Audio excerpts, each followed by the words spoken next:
Hello everyone, Shinto Bean here playing some more Warhammer Combat Cards Ranked Mode. For this match I'm going to be playing as Servants of the Emperor using Magos Dominus with a slightly different build, actually significantly different build than one I've used in the past. I do like using the Valkyrie with him. It's a very strong, high damage aircraft with lots of health. I don't really like using this with Yarick because its ready type is ranged debuff. If you're going ranged Yarick, it's better to use ranged things that can increase your ranged attack when they're ready. Likewise, Inquisitor Karamazov, this guy has a psychic debuff for his ready type, so he does not combo well with Yarick. It's one of the most useless ready types in the game.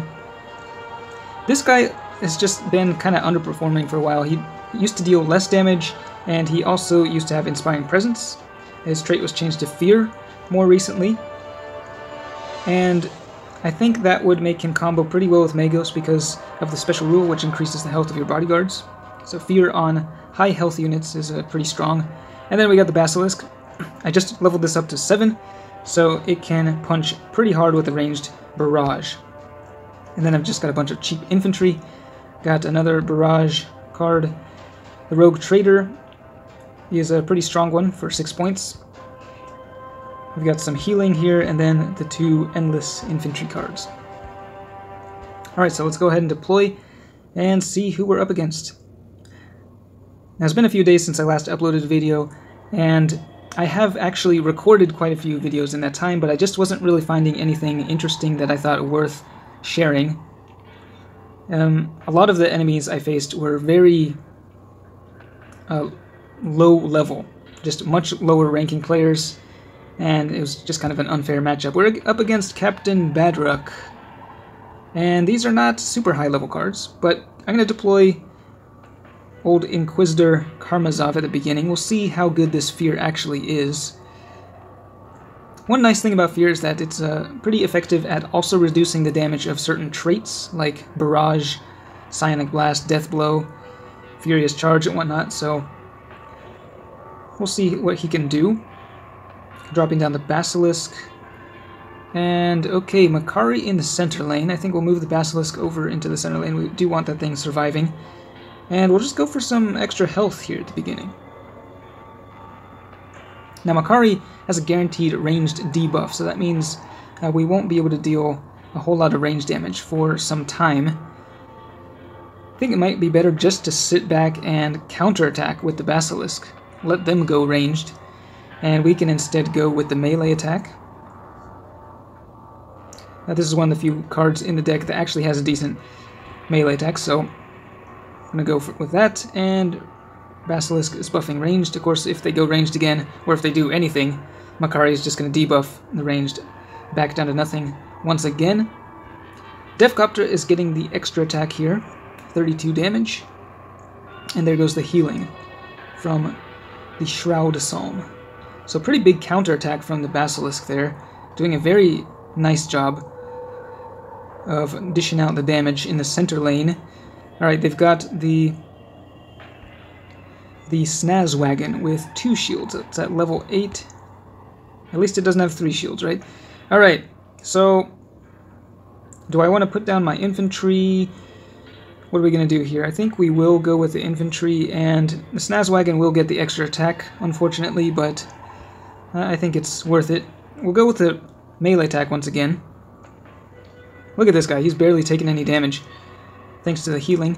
Using the infantry melee attack to knock out one of the shields, and then if they go ranged, the Basilisk will be able to knock out the second shield on the Snazwagon. But we're going to have to watch out for the final bodyguard. If it's the Dakajet, it could deal a huge amount of damage, and actually, because the infantry is respawning, and whoa, I forgot about that, actually, Badruck just slices right through, and did we heal twice there? Wasn't actually paying attention to the numbers. Did manage to take down the Squig Buggy as well, though. This guy is just doing an amazing job there, and he's going to actually reduce the damage on the Dakajet. That's perfect. So Dakajet normally deals tremendous damage, but the Fear is reducing the damage by 50%. So normally it would be 99 down to 50. The precision shot damage will also get reduced as well.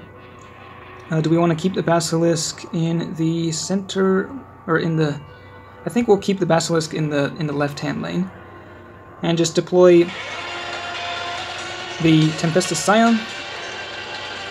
And I think we'll go... Alright, we could go with the melee attack.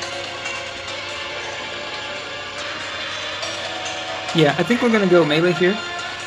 We could also just ready, but yeah, we'll go melee. Badrock's special rule doesn't take effect if they destroy something with melee, so that kill right there doesn't actually trigger the extra attack, but it does trigger the healing. Alright, they're most likely, yeah, they're going ranged. And once again, the Basilisk is just doing a fantastic job of counter-attacking for tons of damage. Okay, and on our next turn, we should be able to counter for a pretty massive attack. Let's see what we can do here. 126 with the Basilisk. And Inquisitor holding down the line against the Dakajet. Badrock does get an extra attack this time, 26 damage, which is not too much. And we can finish the game with the Dominator, the Valkyrie, outflanking them. So, not the highest level Badrock, so it wasn't the most fair of matches, but you can see here the power of these big guys, and the fear was just incredible in this game. I mean, that prevented so much damage. It's pretty ridiculous. Ending the game with a massive ranged attack. It's a bit of a shame that I couldn't see the Valkyrie get in on the action. The thing has a massive single target damage, but that deck was very effective at countering Badrock, that's for sure. It did take some patience, though. You know, if I'd just gone for the ranged attack while I had been getting debuffed, I think I would have taken quite a few more casualties. So just choosing, you know, melee or readying and letting the enemy go ranged and having the Basilisk counterattack was kind of what turned the odds in our favor in that game. So it's not the most beginner-friendly setup I have here.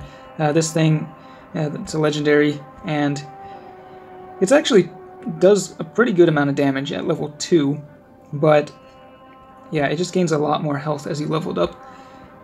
This guy has an epic. Epics are just generally hard to level up, and the Basilisk is kind of a newer card as well, so it took a while to get it up here, but it's definitely a fun one to use. Let me know what sort of build you use with Magos Dominus, or if you just don't use him at all. I know he's one of the less popular warlords, but let me know in the comments. Thanks for watching, and I will see you next time.